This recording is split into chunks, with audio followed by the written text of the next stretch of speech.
Hello, good day. My name is Chidera Ugwani,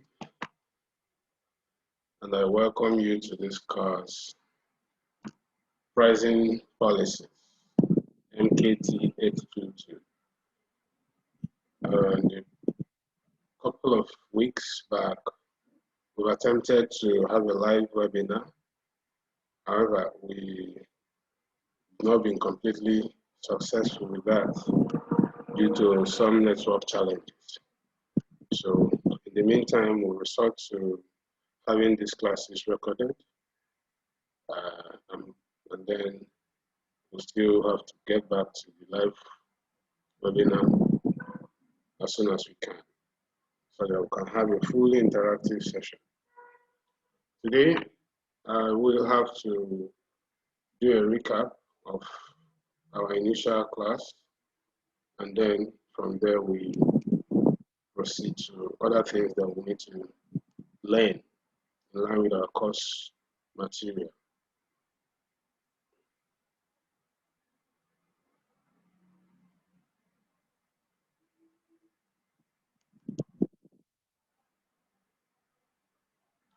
Okay. We had attempted to have a definition of pricing and also to look at pricing from different perspectives.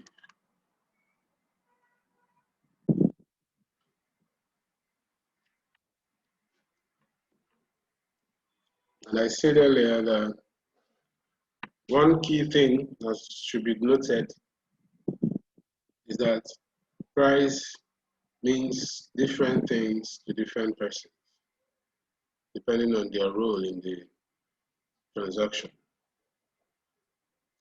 The buyer views price differently, as well as the seller. I also mentioned that in a layman's balance, when we talk about price, the first thing that comes to mind is money. Money spent on getting something. However, price must not be monetary. I repeat, price must not be monetary. Price is anything that is given up in exchange to acquire a good or a service. So it must not be monetary. If we look at the primitive era when we had barter, the things given in exchange is considered the price for them. We can also say that price is an exchange value of a commodity. Because for you to buy a bottle of Coke and pay, say, 100 naira for it, you consider that that bottle of Coke is worth the money you are paying. If you are to give up your car in exchange for maybe a US visa, you consider that the value of the car is what the visa you got in exchange. The price is anything that is given up in an exchange to acquire a good or a service, which may not be monetary. However, in contemporary age, we know that typically most business transactions, the prices are always monetary. So in international trade, we'll still find the exchange of commodity for services. So let's look at the views of price by buyers and sellers. To a buyer, price is what is given up to obtain benefits. So to a buyer, the price is the cost of products, cost of goods and services. That constitutes price to the buyer. Yeah. So the buyer looks at pricing from a cost perspective. On the other hand, the seller looks at price from a revenue perspective. So to the seller, price reflects the income, the revenue generated from a product sold. And it is important that the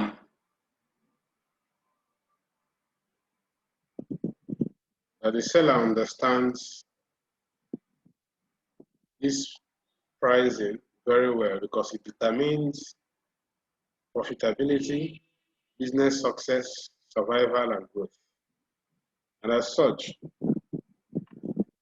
any mistake made in pricing products would affect in the long run, the business. So,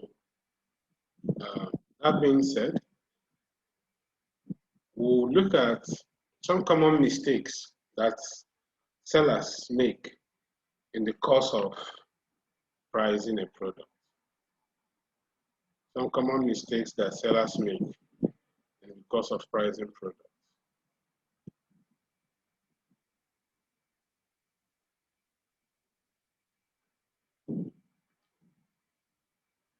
Number one is when organizations base their prices on costs and not on customers' perception of value. As I said earlier, it is important for the seller to have a good understanding of pricing from his own perspective, but also know what the customer feels about the product. So if an organization is interested in covering costs, making profits, generating revenue, but fails to understand that customers' perception of value, what customers think the product is worth, is important. If a customer pays 1,000 naira for a pair of shoes, it is because that customer feels that pair of shoes is worth 1,000 naira. So organizations should also try to feel the pulse of customers to understand their perception of value about their products and services. Second common mistake is when organizations attempt to achieve the same profit margin across different product lines. This applies to companies that are engaged in multi-products. It is good for them to know that while products differ, the profit margin from each may also differ, because these products may appeal to different classes of persons. These products may have different images. One may have a luxurious prestige and appeal. Another may be a commoditized brand that is everywhere. So it becomes a mistake or a problem when you want to make as much profit as you made in product A from product B. Each should be able to find its own level. Number three, when organizations fail to segment the customers. When organizations fail to segment their customers. A good example of segmentation with respect to pricing is MultiChoice. MultiChoice is a pay TV service provider that owns DSTV and at the same time owns GoTV brand. These two brands appeal to different market segments and are priced differently. If the MultiChoice was only selling DSTV, maybe the market they have now in the middle class and lower class that are patronizing GoTV would have been lost. So it's also good that organizations do good segmentation such that people can find their level price-wise. The same thing is applicable to Friesland, makers of peak milk and 3 crowns. The same company producing different products that appeals to different levels of their social class. So this failure to segment is a common mistake. We will find it difficult to have a one-price-fits-all product because people find themselves in different levels in the social strata. Number 4, when you hold prices at the same level for too long, ignoring changes in costs, competitive environment, and changes in customers' preferences. This is another mistake that most organizations find themselves making.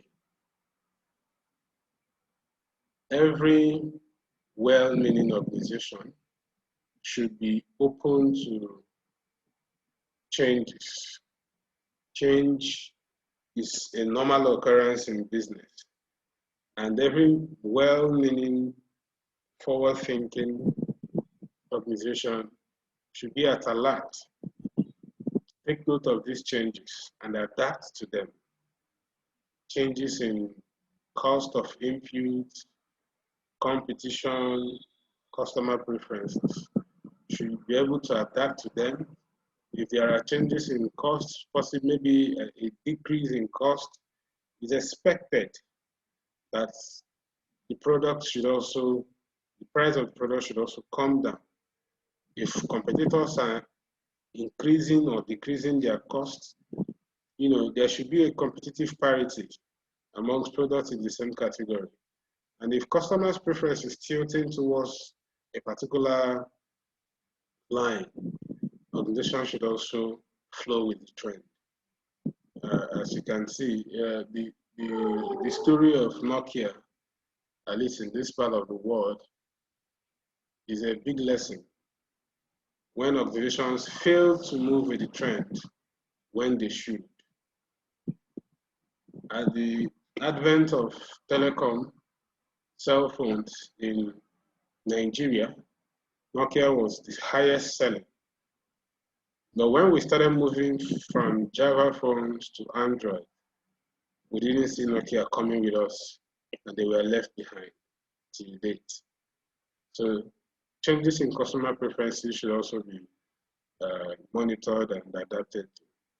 And lastly, changing prices without forecasting competitors' reactions is another pricing mistake.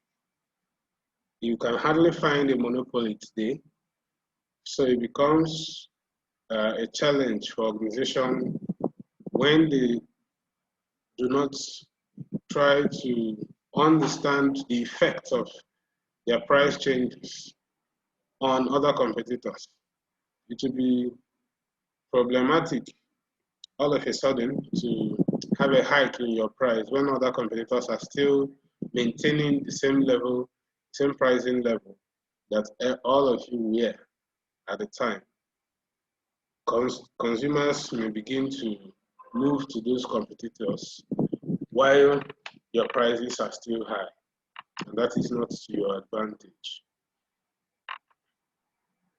Now let's look at the importance of price to marketing managers.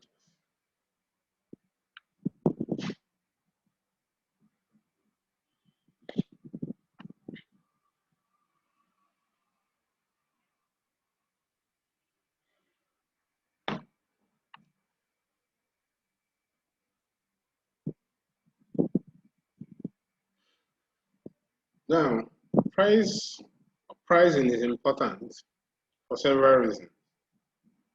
First, to say it's the most flexible marketing mix variable. It's the most flexible. Take, for instance, Coca-Cola as a company. Introducing a new product take time because they are going to go through some research and development, market testing, commercialization, and all of that. Introducing new channels of distribution will also take time and resources. The same thing with adding some forms of promotion. But we can wake up one morning and adjust price. We can wake up one morning and adjust our price.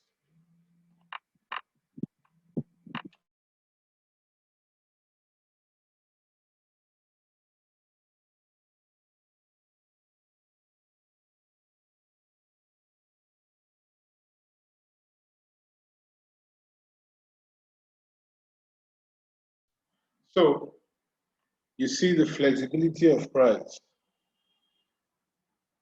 is easily adjustable, unlike the other P's, product, price, and place.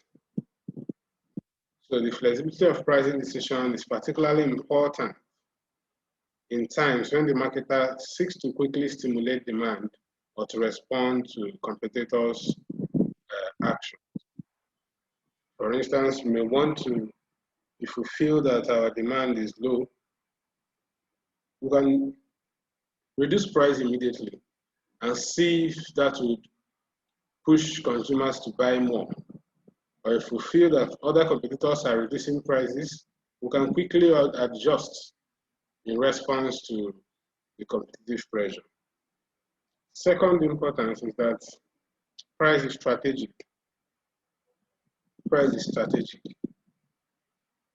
It's strategic because it's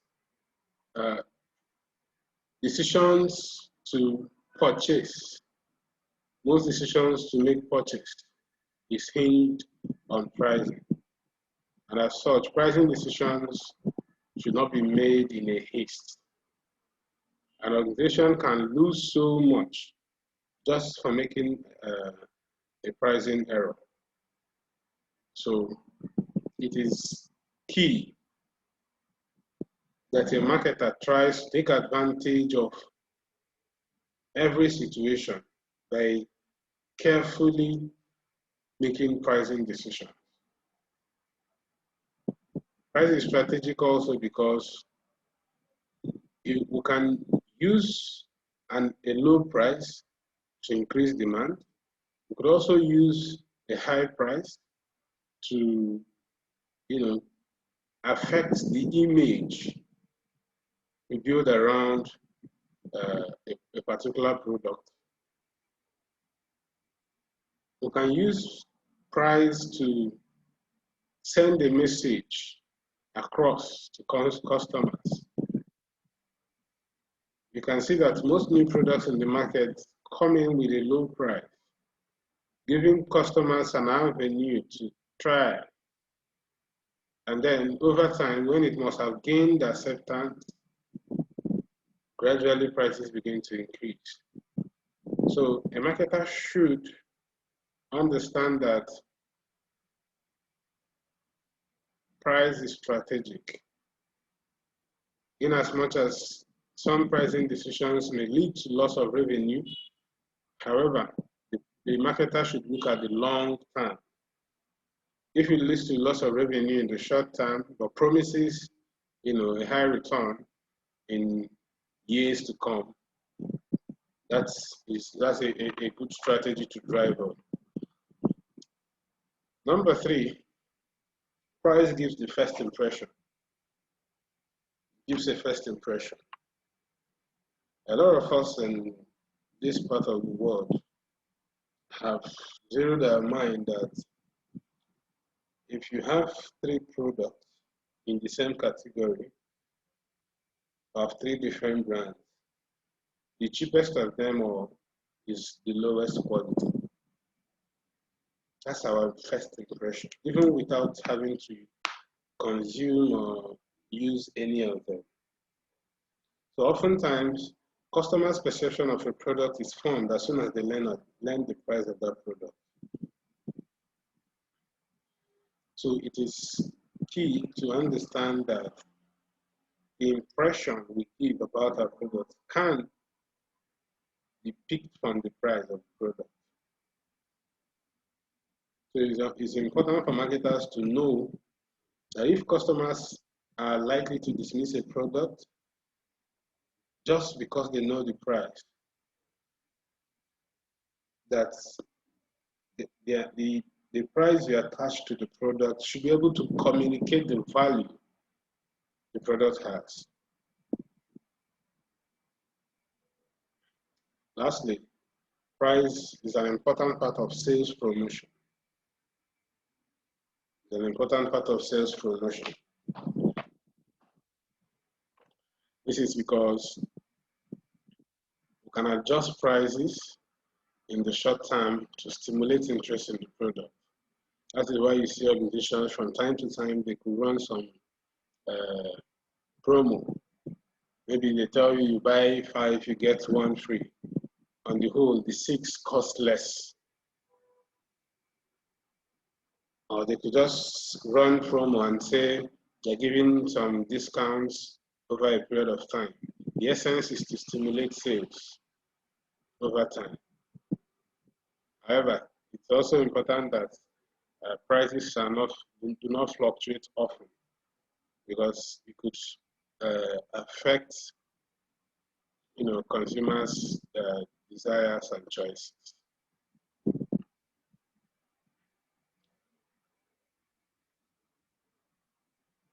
Now let's take a look at the factors that are considered in pricing decisions. Factors that are considered in pricing.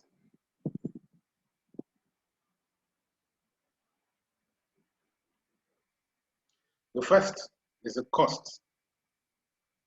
These costs may be fixed or variable. By fixed, these are costs that do not change with production.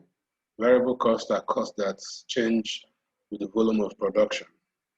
But whichever way, costs are important, because every organization exists to achieve some objectives, one of which is to make profit, to sustain itself, its workers, and meet societal responsibility. It's only when the price of the product covers costs that most of these objectives can be achieved. So the cost of a product is a key factor considered in fixing the price. Second factor is competition. Most industries are known to have high competitive pressure. And this means that any slight mistake, the competitor will take your space. And so it is important that in fixing prices, organizations should understand what their competitors are doing. In some cases, you see some organizations trying to follow the industry leader or trying to be at par with their closest competitor, or at times, some want to be above the competitors, depending on the positioning strategy they want to pursue. So, what we see in most industries today, that competition is on the basis of price. Competition is on the basis of price. Given that pricing is strategic, it's going to stimulate other things to happen. Number 3 is the company objectives. Company objectives. Every organization exists to achieve something. Some may have a profit maximization objective. Another could have a sales maximization objective. Another could have a welfare maximization objective, depending on the form and nature. And this affects the pricing of their products or services.